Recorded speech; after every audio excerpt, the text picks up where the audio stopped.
noite. O escândalo dos plantões médicos em hospitais públicos do estado de São Paulo derrubou hoje o coordenador dos Serviços de Saúde, Ricardo Tardelli. No fim de semana, o secretário de Esportes, o neurocirurgião Jorge Pagura, também deixou o cargo. A polícia prendeu até agora 12 pessoas acusadas de participação no esquema de escalas fictícias de plantão. E veja agora um resumo das notícias desta segunda-feira. Enterrado no Rio de Janeiro, o corpo da namorada do filho do governador, Sérgio Cabral, uma das vítimas da queda do helicóptero na sexta-feira na Bahia. José Sarney diz que o Senado deve derrubar medida que impõe sigilo no orçamento para obras de infraestrutura da Copa. Ex-ditador da Tunísia pega 35 anos de prisão, na primeira condenação desde o início das revoltas em países árabes. Relatório das Nações Unidas revela que há quase 50 mil refugiados espalhados pelo mundo. Menina norte-americana vende desenhos e arrecada R$300 mil para ajudar na despoluição do Golfo do México.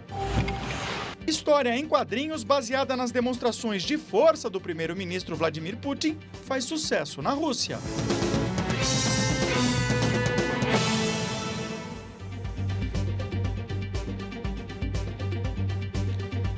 Participam desta edição o advogado e ex-deputado federal Ayrton Soares e o historiador e professor da Universidade Federal de São Carlos, Marco Antônio Villa. E no final da edição tem o quadro Bate Pronto. Nossos comentaristas vão responder as perguntas do público sobre os assuntos da edição de hoje. Mande seu comentário. O endereço é esse que está aí na tela, twitter.com/jornal_cultura. O governador Geraldo Alckmin determinou hoje que os hospitais da rede estadual de São Paulo passem por uma auditoria. A decisão foi tomada depois que uma investigação descobriu um esquema de fraudes em plantões de hospitais.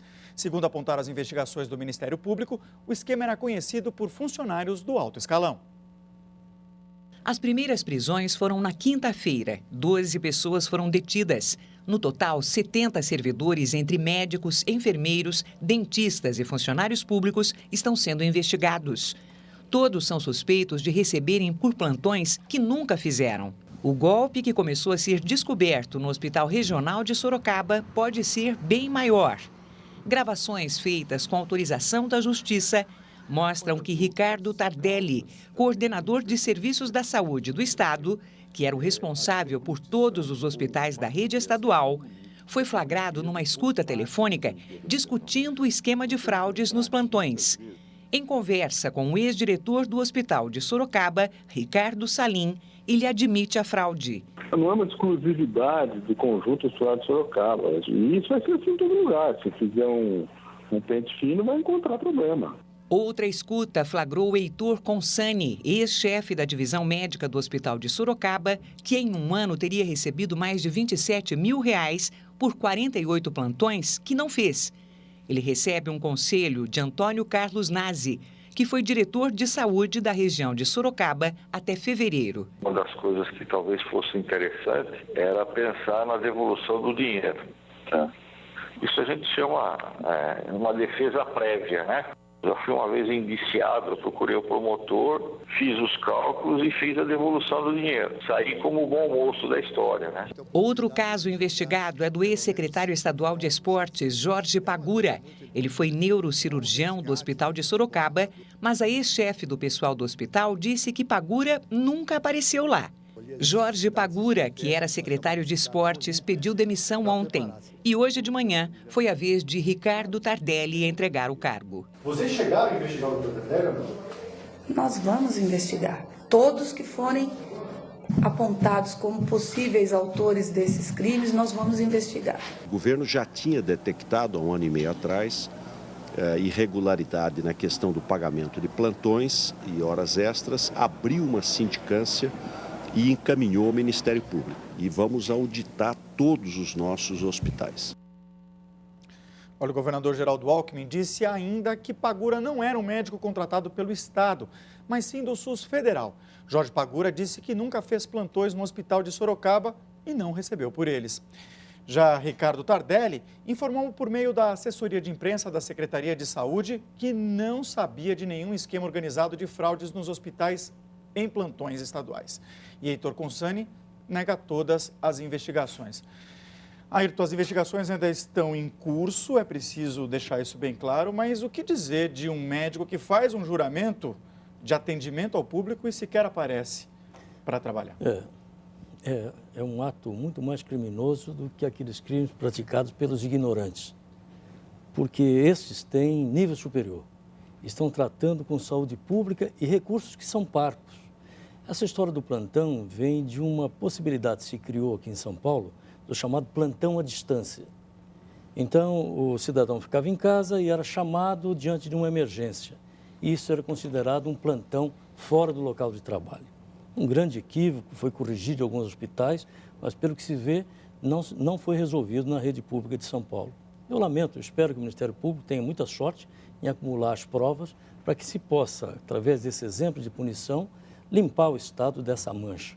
Vila, isso, de devolve o dinheiro e sai como bom moço. Eu gostei daquela expressão, né? Eu saí como bom moço da história. Muitas vezes saí com bons moços de tantas histórias, né? A grande questão é nós acompanharmos esse caso, assim como outros na área da saúde, e vermos efetivamente quem vai ser punido ou não. Agora, o juramento é interessante. Tem muitos médicos que fazem política, alguns históricos no caso de São Paulo, e que foram, ao longo da história, acusados por mau uso dos recursos públicos. Um símbolo disso no século XX paulista foi Adhemar de Barros. Os planos de saúde vão ter de agendar as consultas para vários procedimentos em no máximo uma semana. A determinação é da Agência Nacional de Saúde Suplementar, a ANS, e foi publicada hoje no Diário Oficial. As novas regras começam a valer em 90 dias. Hoje não há prazo para atendimento e o beneficiário do plano pode ter que esperar até 3 meses por uma consulta.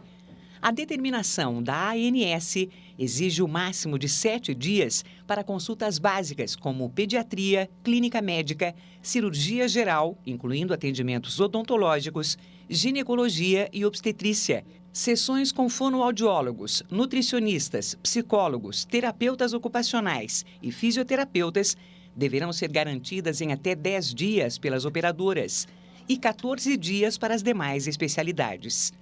Serviços de análises clínicas em laboratórios devem ser feitos em até 3 dias. Os outros serviços de laboratório podem ser realizados em até 10 dias. Mas atenção, o plano de saúde pode oferecer outro profissional para cumprir o prazo. Se o cliente fizer questão de ser atendido por determinado profissional e não quiser aceitar o outro sugerido pelo plano, nada muda. Vai ter que esperar uma vaga. Vila, a ANS tem tentado aí, essa é mais uma das medidas que a ANS baixou para tentar controlar os planos. Elas têm sido suficientes? Parece que não, e nós diversas vezes comentamos aqui no Jornal da Cultura esse problema, né? Agora, a impressão que dá é que do lado dos planos de saúde, dessa relação, vai ser muito difícil ser resolvido. Fundamental aumentar os gastos públicos na saúde pública, ou seja, quando o SUS tiver um outro perfil de qualidade, de atendimento, e ele tem condições de ter, com mais recursos que o Estado invista, onde tenha menos corrupção e mau uso dos recursos públicos, certamente essa questão pode ser caminhada para se resolver a médio prazo, porque a curto prazo o problema da saúde não se resolve, nem com a ANS, nem com os planos de saúde, mas com a saúde pública. Eu peguei o número aqui, Ayrton, no último ano o setor cresceu 9%, impulsionado principalmente pelo aumento de salário, entrada da classe C e D nesse mercado. Essa expansão não deveria vir acompanhada de um pouco mais de regulamentação? Pois é, vamos ver. Quem autoriza essa expansão? Não se exige que a empresa de seguro privado cumpra determinados requisitos para poder atrair mais clientes? Porque hoje você entra em qualquer site, qualquer notícia, você vê as facilidades que estão abertas para o sujeito ter o seu plano de saúde. Ora, ele já não é atendido no SUS. Quando vai no SUS, então tem aquela demora, aquele atendimento. Aí ele está, bom, agora eu vou fazer um plano. Chega lá, também tem a demora, quer dizer, tá certo, Vila? O SUS tem que ter mais recursos. Essa demanda é fantástica no SUS que não dá. Agora, essas empresas privadas, eu não sei o que acontece, porque não são baratos os seguros privados, não são baratos. E eles recebem o dinheiro, o jeito que não paga, não pode ser atendido. E por que não se exige que eles façam com que a sua rede de hospitais, a sua rede de médicos, a sua rede de especialistas, os seus laboratórios conveniados também sejam ampliados? Por que não se exige isso? Esta agência tem trabalhado, mas, pelo amor de Deus, pode fazer muito mais coisa. É conivente, Vila? Eu não queria que seja conivente, mas eu acho que precisa de uma ação mais efetiva e precisa ter punição, né? Aí que é a grande questão. Não adianta só advertir os planos de saúde. Precisa ter algum tipo de punição. E a punição que melhor serve é a punição financeira, né? Encontrado o corpo da 6ª vítima do helicóptero que caiu em Trancoso, no sul da Bahia. Ele foi identificado como o do empresário Marcelo Matoso Almeida, que pilotava o aparelho. Agora, só uma das 7 vítimas está desaparecida, a empresária Jordana Kfouri Cavendish. As buscas foram encerradas no começo da noite de hoje e serão retomadas amanhã. O helicóptero com 7 pessoas fazia, sob chuva, o percurso de 15 quilômetros entre Porto Seguro e um hotel em Trancoso, quando caiu na praia de Itapororoca. 4 corpos foram encontrados no fim de semana. O da jornalista Fernanda Kfouri, do filho dela, Gabriel, de 2 anos, do sobrinho Luca, de 4 anos, e da babá das crianças, Norma de Assunção. Ontem à noite foi encontrado o corpo de Mariana Noleto, namorada do filho do governador do Rio, Sérgio Cabral. Segundo a Agência Nacional de Aviação Civil, o empresário Marcelo Almeida estava com a habilitação vencida desde 2006. Para decolar, ele informou o número da habilitação de outro piloto. O corpo de Mariana Noleto chegou hoje, no começo da tarde, no Rio de Janeiro, e foi enterrado em um cemitério da zona sul da cidade. Abalado, o governador Sérgio Cabral, que embarcaria com o filho na próxima viagem do helicóptero, pediu licença de 1 semana do cargo. Segundo o Alto Comissariado da ONU para Refugiados, existem hoje no mundo 47 milhões de pessoas que foram obrigadas a deixar o seu país por sofrerem algum tipo de perseguição. O relatório referente ao ano passado foi divulgado hoje, Dia Mundial do Refugiado. Passos lentos tentam construir uma vida nova. Félix está há 1 mês e meio no Brasil. Veio como clandestino num navio que partiu do Senegal. Pescador conta que era obrigado a transportar grupos rebeldes. Se não aceitasse, poderia morrer. Mas forças do governo também poderiam matá-lo se continuasse a ajudar os milicianos com seu barco. No Brasil, espera ser reconhecido como refugiado para poder trabalhar. Bem refugio daqui, não está daqui, se não tem trabalho, vou ficar daqui. Segundo o relatório anual do Alto Comissariado da ONU para Refugiados, existem hoje 47 milhões de pessoas em todo o mundo obrigadas a abandonar seu país por algum tipo de perseguição. 4 mil foram acolhidas no Brasil. Eles vêm principalmente de países como Angola e Colômbia. Os principais obstáculos para quem tenta recomeçar a vida como refugiado são o idioma, a falta de moradia e de trabalho. Para o coordenador da Caritas, entidade da Igreja Católica que ajuda esse tipo de imigrante, os empresários precisam conhecer mais o assunto. Antes da sensibilização, eu digo que falta conhecimento da parte, de quem quer empregar ou pode empregar.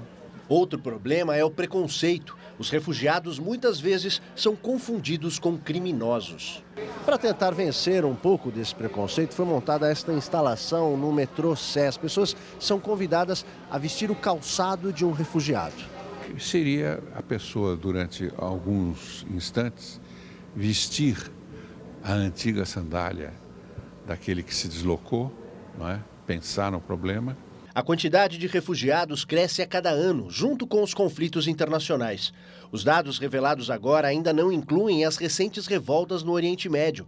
Para o porta-voz do Acnur, países como o Brasil têm uma grande responsabilidade. Hoje, 80% dessas pessoas estão em países em desenvolvimento.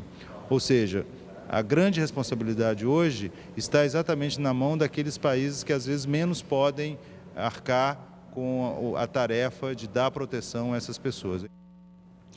Ayrton, antes de mais nada é preciso separar o que é refugiado de um imigrante legal, não é isso?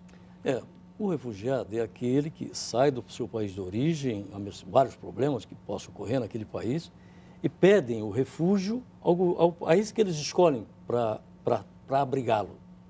Então esse é um cidadão que vem para cá e fica dentro da legalidade. Ele fica na expectativa de emprego, expectativa de moradia, essa coisa toda, mas regular. Agora, aquele que entra no Brasil irregularmente não pode ser confundido com um refugiado. Esse é um imigrante ilegal, que não entra nessas estatísticas, mas são centenas de milhares que já existem no Brasil. Mas o tratamento não é muito diferente de um para o outro, né? Mas esse se acomoda, porque ele entra na clandestinidade e já vai para alguns locais onde tem emprego clandestino, onde se pagam baixos salários, vida alguns bolivianos, muitos bolivianos que aqui em São Paulo trabalham em condições subhumanas e outros que para cá chegam. Agora, imigração também dos países da China, que também chega dentro de uma estrutura que não é legal, consegue entrar pelas nossas fronteiras. Então, esses são problemas distintos que têm que ser bem definidos. E a campanha toda é para que se sensibilize o empresariado nacional para acolher com emprego esse refugiado. E o governo tem que criar as condições para que ele possa ter moradia. Agora, um governo que tem que resolver os graves problemas nacionais e ainda o problema daqueles que passam a hospedar, tem uma tarefa dupla, não é verdade? Vilas, muitos procuravam, pelo menos até pouco tempo atrás, o refúgio em países da economia tradicional, países desenvolvidos. Agora, com esse pessoal em crise, como é que faz? É o que a gente acompanha, especialmente na Espanha, na Itália, né? Dada a proximidade com o norte da África, a tentativa de deslocamento e entrada nesses países. Os países europeus, como é sabido, vivem uma grave crise e tal. Se no Brasil isso aparece pouco, são cerca de 4 mil, tal qual foi divulgada pelo relatório, são cerca de 50 milhões no mundo, quase 50 milhões. O problema mais grave na África Negra, onde ele veio do Senegal, o senhor entrevistado, mas se eu pegar os países vizinhos, Libéria, Costa do Marfim, você tem guerras constantes que são travadas nesses países, guerras civis, problemas étnicos, estupro, a fronteira entre Congo, na fronteira do Congo, antigo Congo belga, há problemas gravíssimos ali, e o mundo não olha a África, tem várias guerras civis, então você tem um deslocamento forçado de populações. Por quê? Muitas das fronteiras construídas na época da independência, a partir dos anos 50 do século XX, são fronteiras artificiais, porque a concepção de Estado-nação não existia na África. Então, são tribos que ficaram parte num Estado e parte em outro. E isso que gera problemas políticos de todas as ordens. Então, há problemas étnicos graves e são milhões. E essa leva a problemas, como no caso da Costa do Marfim, o número de indivíduos amputados desde crianças é enorme, o problema de Angola. Em suma, a questão é gravíssima e o mundo fecha os olhos para a África Negra, que passa seríssimos problemas. Eu tenho que lembrar uma coisa, que são 45 milhões. A guerra do Iraque provocou o êxodo de 1,5 milhão, consta dessas estatísticas. A questão palestina gerou 4,5 milhões de palestinos fora da Palestina, exilados, vamos dizer assim, refugiados em outros países. A Síria recebe hoje 1,5 milhão de iraquianos e o Irã recebe uma grande parte também de árabes que fugiram dos seus governos, dos seus países, porque eram perseguidos. Então, esse é um problema muito sério. Um tribunal da Tunísia condenou o ex-ditador Ben Ali a 35 anos de prisão por corrupção e violência contra manifestantes que protestavam contra o regime dele. Ben Ali, que renunciou e fugiu para a Arábia Saudita, é acusado de desviar dezenas de milhões de dólares dos cofres públicos. Ele também foi responsabilizado pela repressão policial aos manifestantes nas ruas. Mais de 200 pessoas morreram durante os protestos no início do ano. Ao deixar o país em janeiro, o ex-ditador negou ter ordenado os disparos contra as pessoas que exigiam a democratização do regime. Ben Ali foi julgado à revelia, ou seja, ele não estava presente ao ser condenado. Na Síria, o governo lançou uma gigantesca campanha de repressão contra os defensores de mudanças democráticas, acusados de sabotadores. Mais de 60 mil pessoas estão numa lista de procurados pelos órgãos de segurança. O presidente Bashar Assad também advertiu que não fará mudanças no regime enquanto os manifestantes não saírem das ruas. Na Líbia, o governo de Muammar Gaddafi acusou os aviões das potências ocidentais de bombardearem novos alvos civis. Neste domingo, a OTAN, a aliança militar dos Estados Unidos, Inglaterra, França e outros países, admitiu ter atingido área residencial, matando 9 pessoas. Agora, outros 14 civis foram mortos, segundo o governo. Vila foi julgado, mas está na Síria. Na Arábia Saudita. Na Arábia Saudita, perdão. Adianta alguma coisa? Bem, eu acho que adianta no sentido de ter um julgamento de um ditador, assim como o do Egito, que está no Egito, agora está sendo julgado. Eu acho que isso é um começo. É bom lembrar que a Arábia Saudita também já abrigou outros ditadores fugindo dos seus países. Um célebre nos anos 70, Idi Amin Dada, que foi ditador de Uganda de 71 a 78, morreu há cerca de pouco tempo atrás, ficou quase 30 anos na Arábia Saudita. Os mais jovens, acho que só o conhecem por causa de um filme chamado O Último Rei da Escócia, né? Agora, ter o julgamento já é o primeiro passo. Significa o quê? Que esses ditadores precisam saber que um dia vai chegar a hora da justiça. E tem algum impacto uma medida como essa nos outros países que vivem revoltas no mundo árabe? Sem dúvida. O julgamento repercute. Na medida que repercute, estimula os povos que estão sob a opressão a também se rebelarem, colabora para isso. Então, essa decisão, mesmo que a impunidade seja reconhecida, esses sauditas protegem muitos ditadores, porque são seus aliados na região. Por exemplo, o Bahrein. O Bahrein hoje está lá, se sustenta porque os sauditas garantem, não é? Então, acho que a solução de ter a condenação é uma solução fantástica. Condenou-se. Esperar que os outros países evoluam para isso. Mas agora, o que fica claro, por exemplo, na Síria e na Líbia, é que enquanto não houver uma divisão nas Forças Armadas, que dão sustentação ao governo, vai ser muito difícil essas massas populares conseguirem sucesso nas suas aspirações de democracia, de liberdade. Por isso que temos que torcer para que surjam generais democratas que, tal como no Egito, possam colaborar com as grandes massas. A seguir, a Agência Internacional melhora a classificação de risco do Brasil. E mais, o drama de quem comprou o imóvel na planta e já enfrenta mais de 1 ano de atraso na entrega.